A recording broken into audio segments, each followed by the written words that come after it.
தமிழ்நாடு சீருடை பணியாளர் தேர்வு வாரியத்திலிருந்து 21/8/2025 வந்து போலீஸ் எக்ஸாமுக்கு நோட்டிபிகேஷன் கொடுத்திருந்தாங்க. அந்த எக்ஸாமுக்கு யாரெல்லாம் அப்ளை பண்ணலாம், அவங்களுக்கு என்னென்ன எலிஜிபிலிட்டி வேணும், அப்புறம் வந்து அவங்களோட ஹைட் வெயிட் என்ன இருக்கணும், என்னென்ன கேஸ்ட்டுக்கு எவ்வளோ இடஒதுக்கீடு கொடுத்துருக்காங்கிற டீட்டெயிலை ஒரு வீடியோவில் போட்டிருக்கோம். நம்ம டிஸ்கிரிப்ஷன் பாக்ஸில் அந்த வீடியோட லிங்க் கொடுத்துருக்கோம், போய் செக் பண்ணி பார்த்துக்கோங்க. இந்த ஒரு வீடியோவில் போலீஸ் எக்ஸாமுக்கு எப்படி அப்ளை பண்ணுறதை பற்றி தான் பார்க்க போகிறோம். நம்ம பேஜோட டிஸ்கிரிப்ஷன் பாக்ஸில் அந்த வெப்சைட்டோட லிங்க் கொடுத்துருக்கோம். அந்த லிங்கை கிளிக் பண்ணீங்கன்னா ஸ்ட்ரைட்டா அந்த வெப்சைட்டுக்குள்ளே போயிடும். அந்த வெப்சைட்டோட இன்னர் பேஜ் வந்து இதை மாதிரி தான் இருக்கும். இதுல நோட்டிஃபிகேஷனுக்கு கீழே ஆன்லைன் அப்ளிகேஷன் அப்படின்னு ஒரு ஆப்ஷன் இருக்குல்ல, அதை வந்து கிளிக் பண்ணிக்கோங்க. கிளிக் பண்ணீங்கன்னா சைன்இன் பேஜ் வரும். ஃபர்ஸ்ட் வந்து நம்ம சைன்இன் பண்ற மாதிரி இருக்கும். அப்ளை நவ் அப்படின்னு கொடுத்துக்கோங்க. நோட்டிஃபிகேஷன் நம்பர் கொடுத்துருக்காங்க. நெக்ஸ்ட் வந்து நோட்டிஃபிகேஷன் டேட்டு, அதுக்கப்புறம் அப்ளிகேஷன் டேட், அதாவது ஸ்டார்டிங் டேட்டு எண்டிங் டேட் கொடுத்துருக்காங்க. அதை செக் பண்ணி பார்த்துக்கோங்க. நெக்ஸ்ட் வந்து அப்ளை நவ் அப்படின்னு என்ட்ரி பண்ணிக்கோங்க. உங்களோட மெயில் ஐடி கேட்டிருக்காங்க, அதை வந்து என்ட்ரி பண்ணிக்கோங்க. என்ட்ரி பண்ணிட்டு வெரிஃபை மெயில் ஐடி அப்படின்னு கொடுத்தீங்கன்னா மெயிலுக்கு வந்து ஒரு ஓடிபி வரும். அந்த ஓடிபியை இந்த பாக்ஸ்ல என்ட்ரி பண்ணிட்டு வெரிஃபை அப்படிங்கறத கிளிக் பண்ணிக்கோங்க. நெக்ஸ்ட் வந்து உங்களோட மொபைல் நம்பர் கேட்டிருக்காங்க. உங்களோட மொபைல் நம்பரை என்ட்ரி பண்ணிட்டு வெரிஃபை மொபைல் நம்பர்னு கொடுத்தீங்கன்னா அந்த நம்பருக்கு வந்து ஒரு ஓடிபி சென்ட் ஆகும். அந்த ஓடிபியை இந்த பாக்ஸ்ல என்ட்ரி பண்ணிட்டு வெரிஃபை பண்ணிக்கோங்க. நெக்ஸ்ட் சப்மிட்ங்கிற ஆப்ஷனை கொடுத்தீங்கன்னா இந்த மாதிரி ஓப்பன் ஆகும். உங்களோட பாஸ்வேர்டை நீங்க சேஞ்ச் பண்ணணும் அப்படின்னு நினைச்சீங்கன்னா இந்த இதுல வந்து சேஞ்ச் பண்ணிக்கலாம். ஃபர்ஸ்ட் வந்து உங்களோட பாஸ்வேர்டை வந்து என்ட்ரி பண்ணிக்கோங்க. நெக்ஸ்ட் வந்து நியூ பாஸ்வேர்டு கேட்டிருக்காங்க. இப்போ வந்து நீங்க என்ன பாஸ்வேர்டு கொடுக்க போறீங்களோ அதை வந்து என்ட்ரி பண்ணிக்கோங்க. அடுத்த பாக்ஸ்ல அதே பாஸ்வேர்டை வந்து என்ட்ரி பண்ணிக்கோங்க. சேஞ்ச் பாஸ்வேர்டு அப்படிங்கிறத கொடுத்துட்டு அப்ளை அப்படின்னு ஒரு ஆப்ஷன் இருக்கும். அந்த ஆப்ஷனை வந்து கிளிக் பண்ணிக்கோங்க.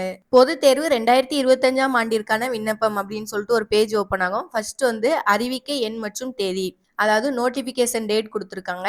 நெக்ஸ்ட் வந்து இணையவழி விண்ணப்பம் துவங்கும் தேதி, ஆன்லைன்ல வந்து ஸ்டார்டிங் டேட் கொடுத்துருக்காங்க. நெக்ஸ்ட் வந்து எண்டிங் டேட் கொடுத்துருக்காங்க. அதையும் செக் பண்ணி பார்த்துக்கோங்க. நம்மளோட அப்ளிகேஷன்ல வந்து ஏதாவது நம்ம கரெக்ஷன் பண்ணணும் அப்படின்னா அதை வந்து என்ன டேட்ல கரெக்ஷன் பண்ணிக்கலாம் அப்படிங்கிற டேட்டும் கொடுத்துருக்காங்க. அதையும் பார்த்துக்கோங்க. நெக்ஸ்ட் எக்ஸாம் என்னைக்கு நடக்குங்கிறதையும் போட்டிருக்காங்க. நெக்ஸ்ட் அறிவிக்கை நோட்டிபிகேஷன் சொல்லிட்டு கிளிக் ஹேர்னு கொடுத்துருக்காங்க. அதை கிளிக் பண்ணி அதோட டீட்டெயில் வந்து பார்த்துக்கலாம்.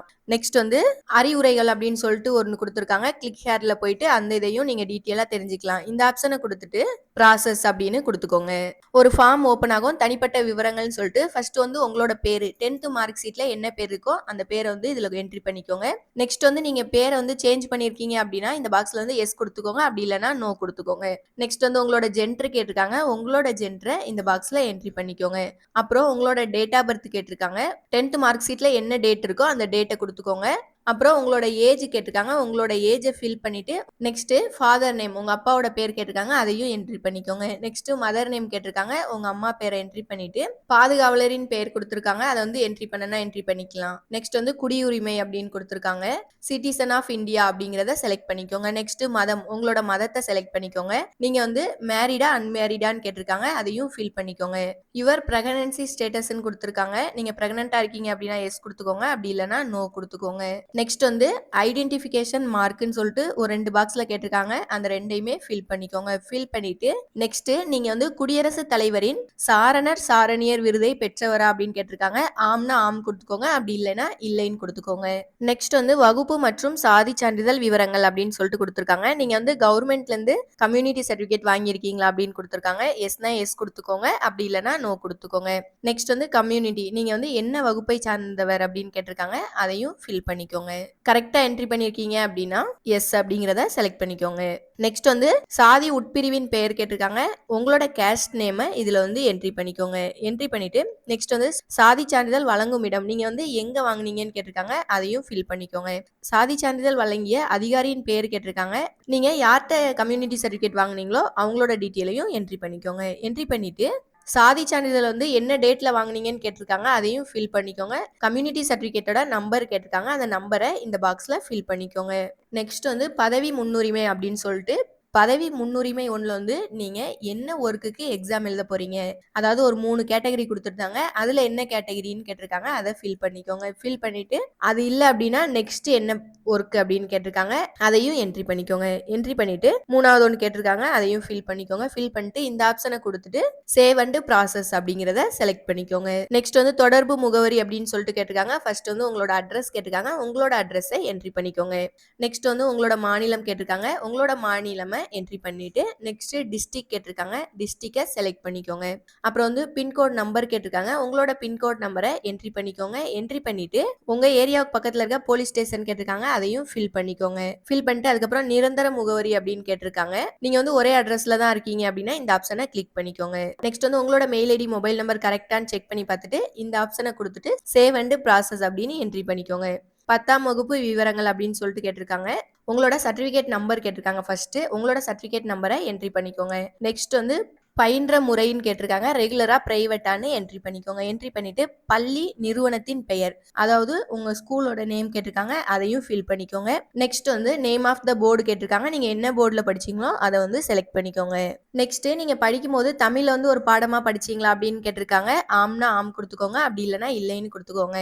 நெக்ஸ்ட் வந்து தேர்ச்சி பெற்ற மாதம் ஆண்டு கொடுத்துருக்காங்க, அதையும் என்ட்ரி பண்ணிக்கோங்க. என்ட்ரி பண்ணிட்டு நீங்க வந்து என்ன கிரேடுன்னு கேட்டிருக்காங்க, அதையும் ஃபில் பண்ணிக்கோங்க. ஃபில் பண்ணிட்டு அதிகபட்ச மதிப்பெண் கொடுத்துருக்காங்க, நீங்க எதுல அதிகமா மார்க் வாங்கியிருக்கீங்களோ அதை வந்து என்ட்ரி பண்ணிக்கோங்க. என்ட்ரி பண்ணிட்டு முயற்சிகளின் எண்ணிக்கை, இந்த எக்ஸாமுக்கு நீங்க எத்தனாவது தடவை அட்டன் பண்றீங்கன்னு கேட்டிருக்காங்க, அதையும் ஃபில் பண்ணிக்கோங்க. அப்புறம் வந்து 12ஆம் வகுப்பு விவரங்கள் அப்படின்னு சொல்லிட்டு கேட்டிருக்காங்க. நீங்க வந்து 12th முடிச்சிருக்கீங்களான்னு கேட்டிருக்காங்க, எஸ்னா எஸ் கொடுத்துக்கோங்க, அப்படி இல்லைன்னா நோ கொடுத்துக்கோங்க.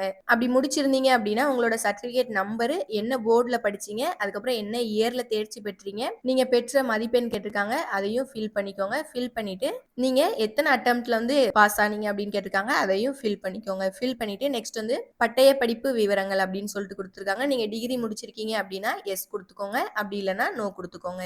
நெக்ஸ்ட் வந்து ஐடிஐ டீடைல்ஸ் அப்படின்னு கேட்டிருக்காங்க.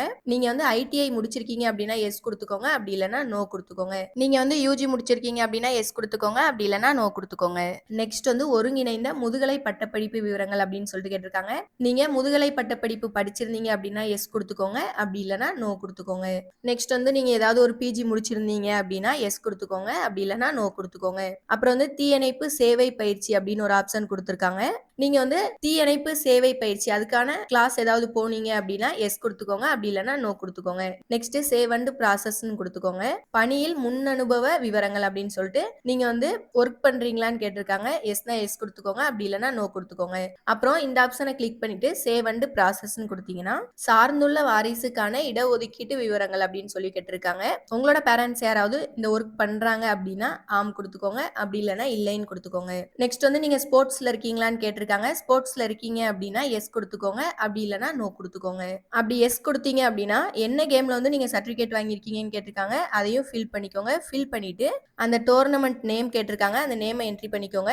என்ன டேட்ல அந்த ஈவெண்ட் தொடங்குச்சு அப்படின்னு கேட்டிருக்காங்க, அதையும் ஃபில் பண்ணிட்டு அந்த ஈவெண்ட் வந்து நிறைவு பெற்ற தேதி அப்படின்னு கேட்டிருக்காங்க, அதையும் என்ட்ரி பண்ணிக்கோங்க. நெக்ஸ்ட் வந்து உங்களுக்கு வந்து அந்த சர்டிபிகேட் வந்து என்ன டேட்ல கொடுத்தாங்க அப்படிங்கிற டீட்டெயில் கேட்டிருக்காங்க, அதையும் ஃபில் பண்ற மாதிரி இருக்கும், ஃபில் பண்ணிக்கோங்க. அப்புறம் முன்னாள் ராணுவத்தினர் விவரங்கள் அப்படின்னு சொல்லிட்டு ஒன்று கேட்டிருக்காங்க. நீங்க வந்து ராணுவத்துல அப்படி ஏதாவது ஒர்க் பண்ணீங்க அப்படின்னா எஸ் கொடுத்துக்கோங்க, அப்படி இல்லைன்னா நோ கொடுத்துக்கோங்க. அப்படி எஸ் கொடுத்தீங்கன்னா அது வந்து என்ன கேட்டகரி, என்ன ஒர்க் பண்ணீங்க, அதுக்கப்புறம் அந்த டீட்டெயில்ஸ் எல்லாம் கேட்பாங்க, அது எல்லாமே ஃபில் பண்ணிக்கோங்க. நெக்ஸ்ட் வந்து சிறப்பு மதிப்பெண் விவரங்கள் அப்படின்னு சொல்லிட்டு கொடுத்துருக்காங்க. நீங்க வந்து என்சிசி சர்டிபிகேட் வச்சிருந்தீங்கன்னா எஸ் கொடுத்துக்கோங்க, அப்படி இல்லைன்னா நோ கொடுத்துக்கோங்க. அப்புறம் வந்து என்எஸ்எஸ்ல இருந்தீங்க அப்படின்னா எஸ் கொடுத்துக்கோங்க, அப்படி இல்லைன்னா நோ கொடுத்துக்கோங்க. நீங்க வந்து ஸ்போர்ட்ஸ்ல வந்து ஸ்பெஷல் மார்க் ஏதாவது வச்சிருக்கீங்களா அப்படின்னு கேட்டிருக்காங்க, அதையும் ஃபில் பண்ணிக்கோங்க. ஃபில் பண்ணிட்டு இந்த ஆப்ஷனை கிளிக் பண்ணிட்டு சேவ் அண்ட் ப்ராசஸ் அப்படிங்கிறத கிளிக் பண்ணிக்கோங்க. நெக்ஸ்ட் 1ல இருந்து 10th வரை நீங்க தமிழ் மீடியம் படிச்சிருந்தீங்க அப்படின்னா தமிழ் வழி சான்றிதழ் வச்சிருக்கீங்களான்னு கேட்டிருக்காங்க, அதையும் ஃபில் பண்ணிக்கோங்க. ஃபில் பண்ணிட்டு இந்த ஆப்ஷனை கொடுத்துட்டு சேவ் டு ப்ராசஸ் அப்படிங்கிறத செலக்ட் பண்ணிக்கோங்க. நெக்ஸ்ட் வந்து தேர்வு விவரங்கள் அப்படின்னு சொல்லிட்டு எழுத்து தேர்வு முன்னுரிமை அப்படின்னு சொல்லிட்டு கேட்டிருக்காங்க. நீங்க என்ன சென்டர்ல எக்ஸாம் எழுத போறீங்க அப்படின்றத கேட்டிருக்காங்க, அதை வந்து என்ட்ரி பண்ணிக்கோங்க. நெக்ஸ்ட் தேர்வு எழுத தடை செய்யப்பட்டதன் விவரங்கள் அப்படின்னு சொல்லிட்டு கேட்டிருக்காங்க. நீங்க வந்து சீருடை பணியாளர் தேர்வு வாரியத்துல இருந்து தடை செய்யப்பட்டவரா அப்படின்னு கேட்டிருக்காங்க, அதையும் என்ட்ரி பண்ணிக்கோங்க. நெக்ஸ்ட் தேர்வு கட்டண விவரம் அப்படின்னு சொல்லிட்டு 250 ரூபா கொடுத்துருக்காங்க, அதையும் செக் பண்ணி பார்த்துக்கோங்க. நெக்ஸ்ட் இந்த ஆப்ஷனை கொடுத்துட்டு சேவ் அண்ட் ப்ராசஸ் அப்படிங்கிறத செலக்ட் பண்ணிக்கோங்க. நெக்ஸ்ட் வந்து அவங்க கேட்குற டாக்குமெண்ட்லாம் நம்ம அப்லோட் பண்ற மாதிரி இருக்கும். ஃபர்ஸ்ட் வந்து உங்களோட போட்டோவை அப்லோட் பண்ணிக்கோங்க. சூஸ் டாக்குமெண்ட் அப்படின்னு ஒரு ஆப்ஷன் இருக்குல்ல, அதை கிளிக் பண்ணிட்டு உங்களோட போட்டோ வந்து அப்லோட் பண்ணிக்கோங்க. நெக்ஸ்ட் வந்து உங்களோட சைன் வந்து அப்லோட் பண்ற மாதிரி இருக்கும், அதையும் அப்லோட் பண்ணிக்கோங்க. இடது கட்டை விரல் ரேகை பதிவுன்னு கேட்டிருக்காங்க, அதையும் அப்லோட் பண்ணிக்கோங்க. நெக்ஸ்ட் உங்களோட கம்யூனிட்டி சர்டிபிகேட் கேட்டிருக்காங்க, உங்களோட 10th சர்டிபிகேட்டை கேட்டிருக்காங்க, அதையும் அப்லோட் பண்ணிக்கோங்க.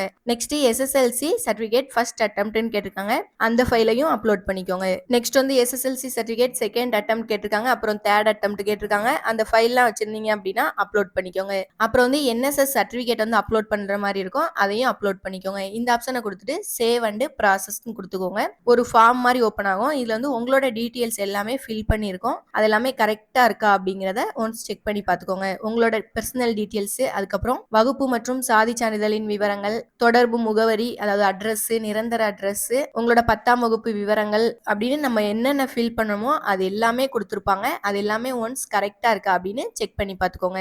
செக் பண்ணி பார்த்துட்டு உறுதிமொழின்னு ஒரு ஆப்ஷன் இருக்கும். அதை ரீட் பண்ணிட்டு இந்த ஆப்ஷனை கிளிக் பண்ணிட்டு ஐ கன்ஃபார்ம் த அபவ் அப்படின்னு கொடுத்துக்கோங்க. அப்படி கொடுத்துட்டு I agree to final submit my online application அப்படிங்கிற ஆப்ஷனை கொடுத்தீங்கன்னா போதும், உங்களோட அப்ளிகேஷன் சப்மிட் ஆயிரும். இந்த வீடியோ உங்களுக்கு பிடிச்சிருந்தா லைக் பண்ணுங்க, உங்க ஃப்ரெண்ட்ஸுக்கு ஷேர் பண்ணுங்க. வேற ஏதாவது அப்ளிகேஷன் வேணும்னா கீழே கமெண்ட் பாக்ஸ்ல கமெண்ட் பண்ணுங்க.